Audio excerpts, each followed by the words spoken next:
Hello दोस्तों, आप लोग कैसे हो। आज हम बहुत ही महत्वपूर्ण टॉपिक आपके साथ साझा करने वाले हैं। Nomenclature of generic drugs. इस टॉपिक को साझा करने का मेरा मोटिव था कि हम आप लोगों को ये बता सकें। हम सभी लोग फर्मा में काम करने वाले लोग हैं, तो क्या होता है कि हम किसी प्रोजेक्ट पर काम करें तो हमें आइडिया नहीं होता है कि वो किस प्रकार का ड्रग है। हमें ये आइडिया नहीं होता है कि उसका यूज क्या है। तो एक आइडिया होने पर, उसके बारे में जानने पर, एक तो हमें मोटिवेशन मिलता है। दूसरा, अगर दूसरे पर्सपेक्टिव में देखें तो कोई मरीज है, कोई पेशेंट है, उसको ढेर सारी दवाइयां हैं और डॉक्टर से वो कंसल्ट नहीं कर पा रहा है और ढेर सारी दवाइयां, उसमें कंफ्यूजन है। तो उसके नाम के आधार पर उसको भी समझने में आसानी हो, इसके लिए मैंने ये वीडियो बना रहा हूँ। और इस बहुत ही सिंपल, बहुत ही साधारण भाषा में होगा। तो आइए हम समझने की कोशिश करते हैं नॉमेनक्लेचर ऑफ जेनेरिक ड्रग्स। जो जेनेरिक ड्रग्स होते हैं, इनका नाम बहुत ही स्पेसिफिक पैटर्न को फॉलो करते हुए बनाया गया है। और इनके नाम के आधार पर ही आप समझ सकते हो कि ये कौन से ड्रग क्लास में बिलोंग करते हैं। इनका थेरेप्यूटिक यूज क्या क्या है, चलिए हम समझते हैं। पहला ड्रग है प्रिल, ACE इनहिबिटर्स।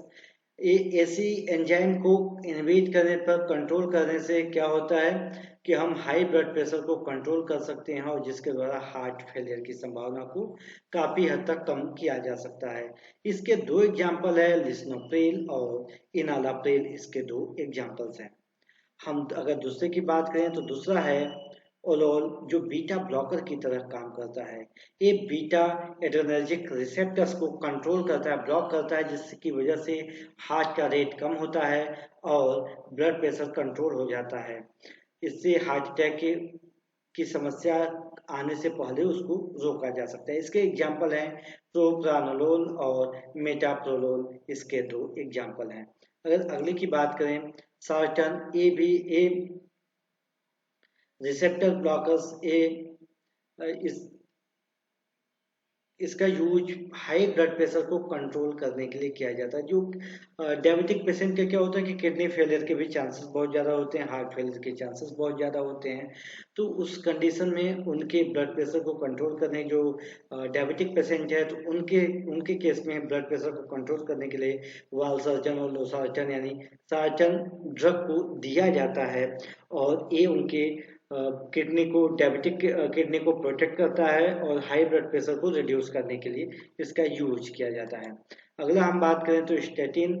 स्टैटिन एक लोअर कोलेस्ट्रॉलिक एजेंट होता है। ये कार्डियोवास्कुलर डिजीज को प्रोटेक्ट करने के लिए, प्रिवेंट करने के लिए यूज किया जाता है। इसमें क्या होता है कि ये बॉडी में, ब्लड में हमारे जो कोलेस्ट्रॉल जमा है उसको क्या करता है, उसको रिड्यूस करता है, उसको बाहर निकालता है, यूरिन के थ्रू बाहर निकलता है। इसके दो एग्जाम्पल हैं, एटोर्वास्टैटिन और सिम्वास्टैटिन। इसके दो एग्जाम्पल हैं। अगले की बात करें तो डाइपेन। डाइपेन कैल्शियम चैनल ब्लॉकर्स होते हैं और ये वेसल को आराम, चैनल कैल्शियम चैनल को ब्लॉक करते हैं, जिससे हमारे जो वेसल्स होते हैं, ब्लड वेसल्स होते हैं, उनको थोड़ा रिलैक्स होता है। और रिलैक्स होगा तो ब्लड प्रेशर कंट्रोल होगा। तो डाइपैन जिसमें होता है, जैसे एम्लोडाइपैन और निफेडाइपैन, इनका यूज हाई ब्लड प्रेशर के कंट्रोल करने के लिए किया जाता है। अगले की बात करें तो प्राजोल। प्राजोल बहुत ही फेमस है, शायद ही कोई ऐसा होगा जो अपने लाइफ में इसका यूज न किया हो। तो ज्यादातर इससे परिचित हैं, किसी न किसी प्रकार के प्राजोल ड्रग का यूज किए हैं। ये एसिड रिफ्लक्स के लिए इनका यूज किया जाता है। इसके एग्जाम्पल, दो एग्जाम्पल मैंने लिए हैं, जैसे ओमेप्राजोल और एसोमेप्राजोल। इसके दो एग्जाम्पल हैं। ये दोनों का क्या कहते हैं, एसिडिक रिफ्लक्स से आराम दिलाते हैं और एक प्रोटॉन पंप इनहिबिटर की तरह काम करते हैं। अगला बात करें तो सिलेन। सिलिन पेंसिलिन से लिया हुआ सफिक्स है। इसके दो एग्जाम्पल एमोक्सिसिलिन और पेनिसिलिन हैं। ये एंटीबैक्टीरियल ड्रग होते हैं। इनका यूज बैक्टीरियल इन्फेक्शन को के ट्रीटमेंट के लिए, उसको खत्म करने के लिए, उसको ठीक करने के लिए इसका यूज किया जाता है। अगला है साइक्लाइन। साइक्लाइन भी एक टेट्रासाइक्लाइन रिंग का डेरिवेटिव्स होता है। इसका यूज भी बैक्टीरियल इन्फेक्शन और और छाले के रूप में उसके प्रिवेंशन के लिए किया जाता है। ये भी एंटीबायोटिक ड्रग्स होते हैं। फ्लोक्सासिन फ्लोरोक्विनोलोन का डेरिवेटिव्स होते हैं। इसके एग्जाम्पल है सिप्रोफ्लोक्सासिन और लीवोफ्लोक्सासिन। इसके दो एग्जाम्पल है जो बैक्टीरियल इन्फेक्शन को रोकने के लिए काम आता है। क्या करता है बैक्टीरियल ग्रोथ कैसे होती है? बैक्टीरिया अपने डीएनए का जब रिप्लिका दूसरा वैसा डीएनए बनाता है तो एक नए बैक्टीरिया का जन्म होता है। तो क्या करता है उसको रिप्लिका बनाने नहीं देता, उसके रिप्लिकेशन के प्रोसेस को रोक देता है। इस प्रकार से बैक्टीरियल इन्फेक्शन के ग्रोथ को कंट्रोल करता है और जो इन्फेक्टेड सेल है उसको खत्म करने का काम फ्लोक्सासिन टाइप के सफिक्स वाले ड्रग करते हैं। अगला एग्जांपल की बात करें, अजोल ए एंटी फंगल होते हैं। इनका यूज फंगल इन्फेक्शन को कंट्रोल करने के लिए किया जाता है। ये क्या करते हैं कि जो इन्फेक्टेड सेल है उसको खत्म करते हैं और फंगल ग्रोथ को कंट्रोल करते हैं। इस प्रकार से एंटी फंगल की तरह काम करने वाले ड्रग हैं।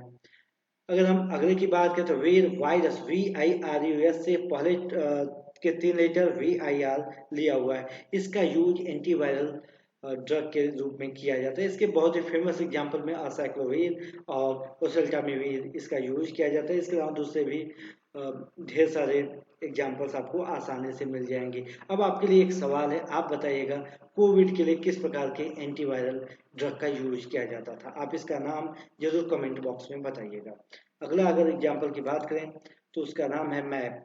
ये मैप एंटीबॉडीज को कॉपी करके उसका एक दूसरा क्लोन एंटीबॉडीज तैयार किया जाता है, इसीलिए इसका क्लोनल इसको कहा जाता है। मोनोक्लोनल मतलब एंटीबॉडीज को का क्लोन करके बनाया जाता है। इसको मैप, एडिलिम्यूमैब और ट्रस्टजुमैब इसका नाम है। ये कैंसर डिजीज के लिए यानी ऑन्कोलॉजी प्रोडक्ट होता है, ऑन्कोलॉजी ड्रग्स होते हैं।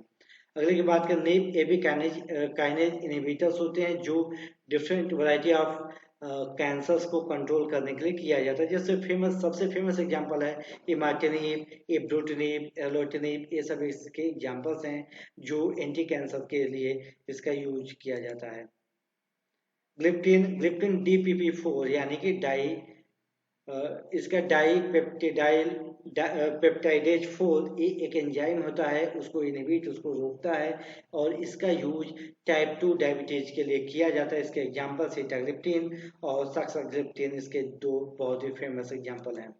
और अगर हम बात करें तो ग्लिफ्लोजिन SGLT, जैसे SGPT होता है किडनी इन्फेक्शन को, तो ऐसे एक दूसरा पैरामीटर SGLT होता है, उसको एक कंट्रोल करता है और ये भी डायबिटिक पेशेंट के लिए स्पेशली यूज होता है। तो इसका यूज टाइप 2 डायबिटीज को कंट्रोल करने के लिए होता है। इसका दो एग्जांपल है, कनाग्लिफ्लोजिन और डेपाग्लिफ्लोजिन, एक से दो एग्जांपल हैं। इसके ढेर सारे, जैसे कि लुकास्ट होता है वो अस्थमा के लिए यूज किया जाता है। ऐसे ढेर सारे अलग अलग सफिक्स यूज होते हैं API जनरिक ड्रग्स के लिए। तो हमने कुछ सेलेक्टिव बताए हैं। तो आप लोगों को, मुझे उम्मीद है बहुत अच्छा लगा होगा, आप लोगों को समझ में आया होगा। अगर इस पर आप काम कर रहे होंगे तो आपको आसानी से उसके बारे में आइडिया लग गया होगा। अगर आप कमेंट बॉक्स में ये बताने की कोशिश करें कि आप किस प्रकार के ड्रग्स पर काम करते हैं, तो ताकि हम और ढेर सारे सफर्स के आधार पर एक दूसरा एपिसोड आप लोगों के सामने मैं लेकर आ सकूं। तो मुझे उम्मीद है आप लोगों को बहुत ज़्यादा पसंद आया होगा। आप इसे, मेरे चैनल को सब्सक्राइब कीजिएगा, अपने दोस्तों के साथ इस वीडियो को शेयर कीजिएगा और खुद लाइक और कमेंट जरूर कीजिएगा। Thank you.